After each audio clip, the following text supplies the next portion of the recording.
What's crackalackin, everyone? Luxanse here, your coach of the Hangzhou Sparkling area, and today I am facing off for my UPBA Week 3 game versus Shayquaza. Now, Shay's a very cool guy. Please go check him out in the description below. Very funny guy. Great content. Also great nicknames. And great Twitter account. So go follow that too. And again, thanks to Jack for hosting the league. We'll leave his links down in the description below as well, just like all the other coaches. Anyhow, let's get right into things here. Loading time is a bit long, I will say that. We were waiting for Monday Night Mons, which this game was actually featured on, so you might have already seen it. Which is a thing that UPBA does, where every Monday they take 3 games, I think, and they will showcase them, whether that be them being played live at that time, or them being watched back and then commentated over by the casters. So I would suggest checking out the UPBA Twitch channel and going to check out the VOD. Now, as you can see right here, I brought DG Slocum with Assault Fist, Dialga with Leftovers, Weevil with Nevermelize, Tapu Fini with Choice Specs, Mudsdale with Rocky Helmet, and Miensha with Choice Scarf. My lead here was the Tapu Fini, as I felt like Swampert was a pretty free lead against my draft, and especially against this team, so I want a way to punish that. So Choice Specs, Grass Knot, Tapu Fini would KO essentially every Swampert spread outside like Max with F, so I figured that would just be a good lead. If you were to lead something like Cinderace, I could potentially force that out, or I could get a free switch into Mudsdale as he goes for a Gunk Shot. If he leads something like Thunderous, I can just go out to my G-Slowking. Spectre, I can get a free Choice Specs hit on, Necrozma, free Choice Specs hit. And the Farfetch'd is obviously right there, so can't ignore that threat. Click a fat ice me on that thing. But as I said, check out Shay down in the description below. Please do. He deserves a far larger following. I've known this guy for ages. So he does end up leading with Blood CD Cinderace right here, as I lead with my Tapu Fini. Now, I'm not going to risk anything, obviously. I'm just going to go back out into my, what's it called? I'm just going to go out into my Mudsdale, to my dedicated Cinderace check, and I don't want to risk him being like banded Gunk Shot and just KOing my Tapu Fini right there and then. So I take a bit to decide whether or not I want to stay in. I'm pretty sure. I think it counts like how much Gunk Shot would do and stuff like that. Obviously, he wouldn't want to risk heavy or anything like that.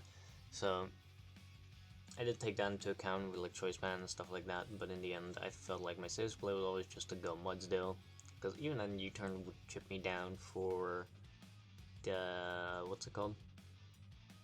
For the Gunk Shot to kill me later. And I do end up going on to Mudsdale here, as he does end up clicking the U-turn. So obviously he is Liberus in a race, as this is obviously an S tier league, as you can see with my Dialga. So I do get the stamina boost. I get the Rocky Helmet chip, which is more important to focus on, which is good for me. Could bring in Weavile range, could bring in like a Scarf Miensha range for the late game or anything like that. And I think in the early turns we both take a while to decide things, just to like do our calcs and stuff like that, I assume.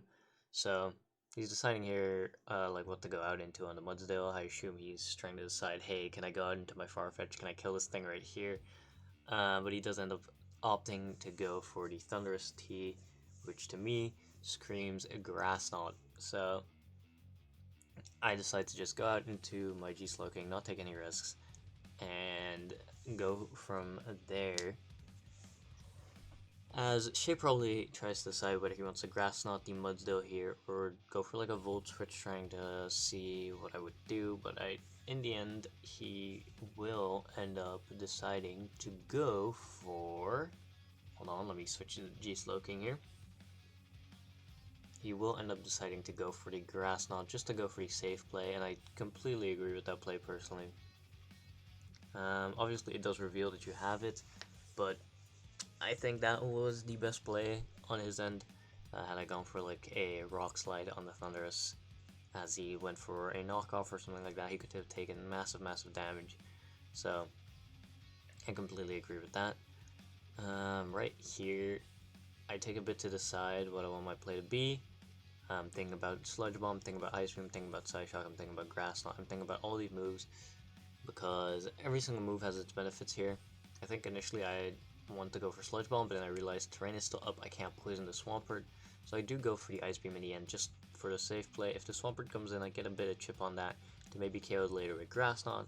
I did think about going for Grass Knot first, but I felt like in the end that wouldn't be beneficial for me, as I would just reveal that and say he stays in and clicks like knockoff. I end up losing quite a bit of my HP, or clicks. Yeah, I think I said knockoff. I don't know why I thought I said Grass Knot for a second. But if he does click knockoff, then I would lose my AV. I would become a lot more susceptible to his Volt Switches, his Thunderbolts, and stuff like that. I do just end up going for the Ice Beam to at least be able to punish that play, as he does go into the Swampert here and does a respectable amount of damage.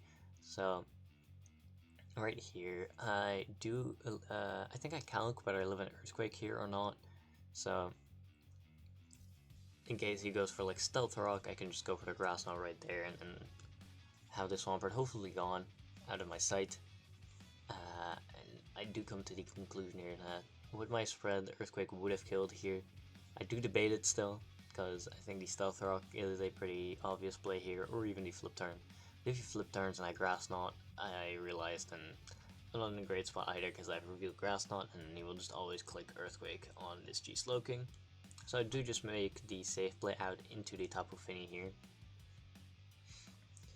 as Shay will reveal in a second here that he did in fact click the Flip Turn right here.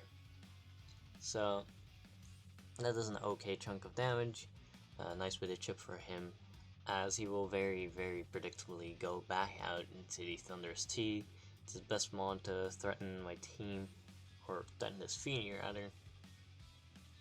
And as a response to that, I won't even think about it. I will just go straight out into G-Slowking as my response to the Thunders. I could have gone out into like Mudsdale and pivoted from Mudsdale into G-Slowking, maybe on a Grass Knot, but he could have just Volt Switch twice, stuff like that. I didn't want to go mess with that. Could also Grass Knot here, and Tapu Fini is out. He could just decide to make the safe play once again, but he does just end up going for the Volt Switch here. It's a very fair play. As right here, he will just go back out into the Swampert. He showed that that is his looking response, at least for the early game right here. Actually takes a bit to the side, maybe to see if he wants to go out into Necrozma or anything like that. So, or maybe into the Spectre even. But from that damage, you can definitely tell, oh, this is a V. So, I think he decided that right here was the time to get up his rocks, in fact, as I decide here that it's now time to Grass Knot the Swampert. I didn't think he would Earthquake me, even if the Fini comes out, and I do in fact live the Earthquake from this range. Now the Rocky Helmet would have killed me, which I obviously didn't know he had a Rocky Helmet, but it was fortunate for me that he didn't click Earthquake, as it did allow me to get a lot of damage on the Swampert, which might have been a roll actually, thinking about it now, and that's all hindsight obviously. It didn't kill in the game, and that's what matters. So I do go out into the Fini here just to take the Earthquake. Fini's my most expensive mon here. This was mainly brought for Shayside Dragon, which he didn't bring. Speaking of what he didn't bring the Knights Lola, he didn't bring the Sandslash Lola, he didn't bring the Roserade. And I think there was maybe one other thing that he didn't bring. No, I think that was actually it. So he didn't bring those 4 mons. I think a lot of those were fair, outside of maybe the Hydreigon and over the Farfetch is what I would have done. But hey, Farfetch could potentially get some kills there. Smell. I do take the Earthquake pretty well, I'd say. I don't take it amazingly, but it's good enough to where I can kill the Swampert here with a Moonblast and suffer minimal setbacks from it. rocks are up, which is a little annoying. I prefer that not to be there, but I couldn't have made my G-Sloking faster and have enough invest for the hits I wanted to take, so it's just a choice I had to make. Right here he goes out into the Thunderous, and I think about it for a bit, look at the mons I have, and realize that, and the mons he has more specifically, and realize that Fini doesn't really want to come in on anything anymore. Like, it can come in on the Necrozma and die, it can come in on the Spectre and die, so I don't really feel like it's worth keeping Fini around, just to give him free momentum on his G-Sloking, so I do just decide to let it go down here.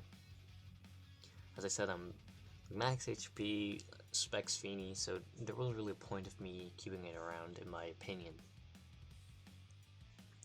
Now, right here, I think Shay decided to go out into his, maybe his Cinderace, I feel like he went out into.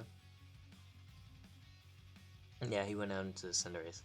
I have my dedicated Cinderace response, which is the Mudstill, so I do just decide to go out to that immediately.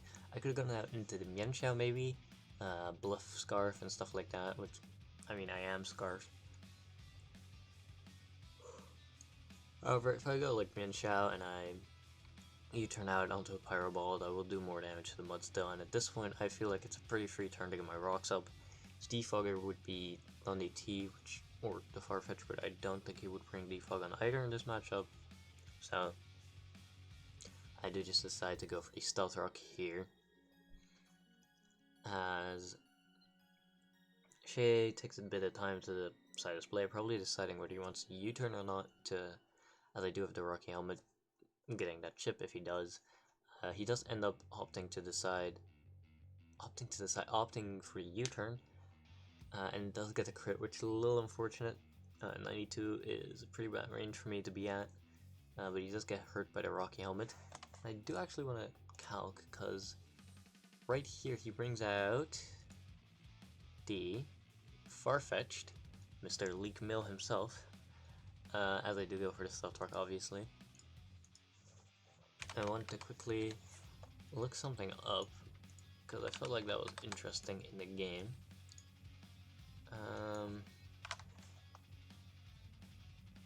One moment, because I do just end up deciding to go for the Body Press here after doing some quick calcs, because these calcs actually told me, hey, Farfetch'd isn't guaranteed to kill with Leaf Blade from a stick boosted crit Leaf Blade. So there were actually 4 rolls that I could have lived, and Shay managed to get the lowest one out of all of them, which is unfortunate for him, obviously, but you could argue that that makes up for the crit and stuff like that, which I wouldn't necessarily say, but the argument could be made. So I do end up killing the Farfetch'd here with the Body Press, as it is +2 and is, you know, a Farfetch'd. As I said, he did get one of the lowest 2 rolls, which is a bit unfortunate, but with the crit from Cinderace, as I said, arguable whether it actually mattered. He does go out into the Spectre here, however, which, while Mudstill could be preserved as a sack, I decide that it's just not worth it overall, as it's at 4 HP and it would literally just be sacking it onto rocks anyway to get some free momentum. Which would be nice against like a Cinderace U-turn or anything like that. But honestly, I don't really think that it is worth it, realistically. So I did just decide to go for the Payback, just in case he wants to set up a substitute, or click like the Willow, predicting me to switch out into the Weavile or anything like that. So, as I said, I do just go for Payback here, as Lil Nas Hex goes for the Shadow Ball and does kill the Mudstill. So right now we are having a pretty back and forth game, which honestly is really fun. These kind of offensive matchups usually end in either a slugfest, as you'd like to call it, or a pretty dominating win usually, so having the slugfest is a lot more interesting in my opinion, and I do prefer that a lot.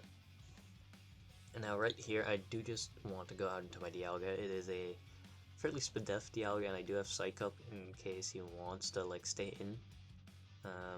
2 Dragon Pulses will bring this thing into range for like Weevil Ice Shard and stuff like that, and like Mienshao knockoff as well.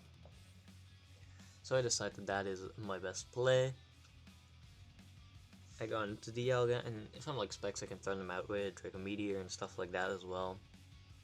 I do just go for the Dragon Pulse here, because it is completely free against this team. He doesn't have a fairy, and even if he did have a fairy on his team that he brought, I would have Flash Cannon anyway. So, as I said, Dragon Pulse is completely free here, as he does decide to go out into his Thunderous, which takes a Dragon Pulse decently. It does like a little over half, which is good for me, as I do reveal to be lefties right here. As I do just decide to go and switch out this turn, because obviously this Thunderous can carry a Focus Blast. I think I can calculate real quick how much a Focus Blast would do to my Dialga. It would do around 50 to 60 if I remember correctly, with my spread and like unboosted Thunderous, because I have Rocks up now. I know that he's heavy duty boots. I do just decide to go out into the Slowking Galar, as I've shown it is my main Thunderous D-check in this game. Now, I do take the Rocks damage, Volt Switch comes out here. There's a good amount of chip to me. And right here, I think Shay is deciding again. Do I want to go out into Spectre? Do I want to go out into Necrozma? Just deciding what his best course of action is here.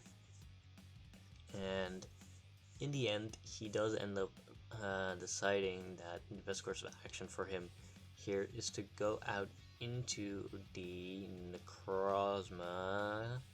There we go.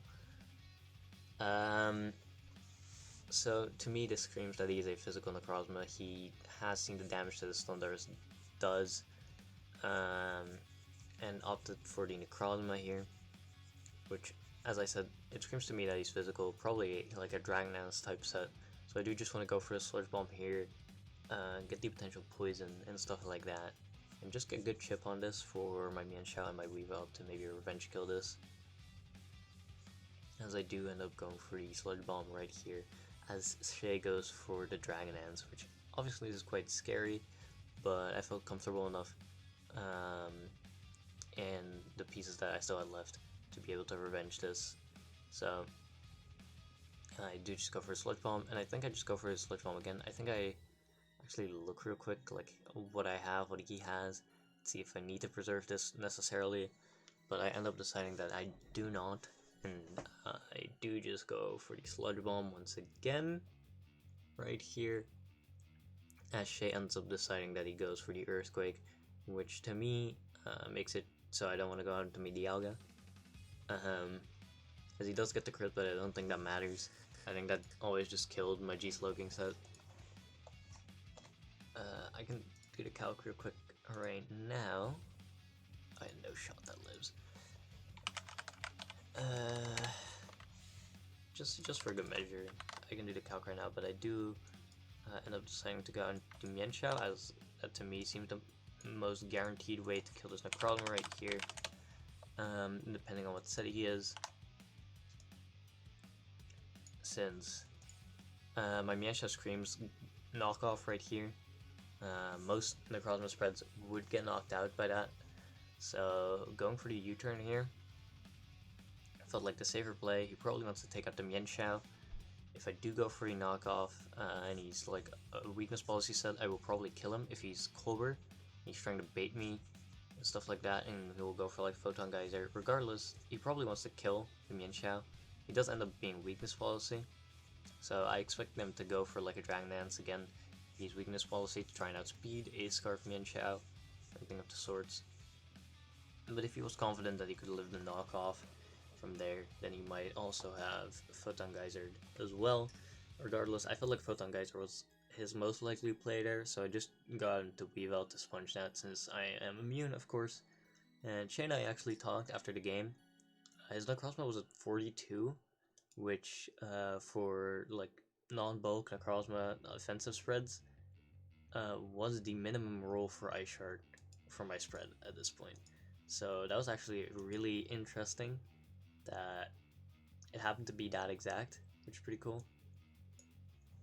It's unfortunate for Shay, obviously, since it means that he was exactly in range, but it is what it is.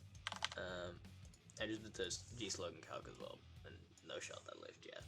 87.5% min, so you really just need rocks, probably optimized for that. As he does go into his Cinderace here, probably has a bit of bulk, since my next fastest mon after Weavile is the Mienshao, so you could fairly easily have gone like Jolly and speed crept that. Or speed crept that, I guess. Why do I always say speed crept? Not relevant. So, I do just go for the knockoff here. It is guaranteed damage on the Cinderace. He's shown to be boots, as he hasn't taken any hazard damage. So, being able to get rid of that, also doing a massive chunk to the Cinderace is very nice. He just goes for the Pyro Ball here to get the kill on the Weavile. If he had missed there, that would have been really rough for him. So, I'm glad he didn't. But he does end up killing the Weavile as I go out into my Mienshao. Right now, the path to victory that I saw here is going for the U-turn with Mienshao, going into the Dialga to force out the Thundurus, as the Spectre would not be able to win the 1v1 with Dialga. Killing that with Dragon Pulse, living that, and then having Dialga chip the Spectre for Mienshao. Now, there's one thing that could fuck that up, and that is Scarf Spectre, so I kind of had to bank on it not being that. But other than that, all I would be able to do is just click Knock here, which is just not reliable. Because I would just lose the Cobra Spectre on the spot, that would just lose to the Thundurus on the spot, I'm pretty sure. I can actually calc that as well, because actually see how much Knock would have done. I don't think it was a very bulky Thundurus, from what I remember. So let's actually see how much would Knock have done. Knock probably would have killed, but even then, if I'd gone for Knock, as I said, I would have a pretty tough time trying to kill the Spectre there, as the Spectre does just do a shitload. And even if I go for Knock and he's Choice Scarf Spectre, he could just go out into that and probably just kill, I'd imagine. And this way I also had him risk the Focus Blast miss, which is obviously a lot more, is a lot bigger of a chance for me to happen than, let's say, me knocking him, knocking the Spectre, and then getting the Dialga too low and getting it in range of like Thunderbolt, stuff like that. So I am on 91. As I said, this is a very split F Dialga, so unless he gives a boosting item, he will not be able to kill me right here, and I do just get guaranteed damage with Dragon Pulse. So I do just end up going for that. As he goes for the Shadow Maul, let's see if he's any boosting set, and if he's any boosting set, I do just go with Knock off the turn. He's not a boosting set. I do get, or a boosting item, I mean, I do just go for the Dragon Pulse here, get the damage right here, and at this point it's literally just hoping that he isn't Scarf. I can maybe have seen one like more safe route to win here, but that's all hindsight, of course. Like, the benefit of hindsight can provide many wisdoms, so it's fairly obvious that I can maybe see a way out that I didn't see well at the pressure of the game. So at this point, is he Scarf? Is he Colbert? Is he like, I don't know, fucking something else? And he does turn out to be Colbert, which in my opinion makes the most sense. If my Weavile was ever outing in Spectre, he could just take the knockoff and like willow it or double kick it if he wanted to. So it makes sense to me. and we do win the battle 1-0 right here versus Shay. Very good battle, very intense battle, and I think both of us played fairly well. Shay definitely had a very scary team to go up against. The momentum that his team has overall, very scary, and it is a lot of momentum as well. He has like Cinderace, Hydreigon, Thunders, etc. So and Swampert, obviously we did see that in the game. Next week we will be facing Shayquaza and his Montreal Milotics. And I'll see you guys next week. Peace out.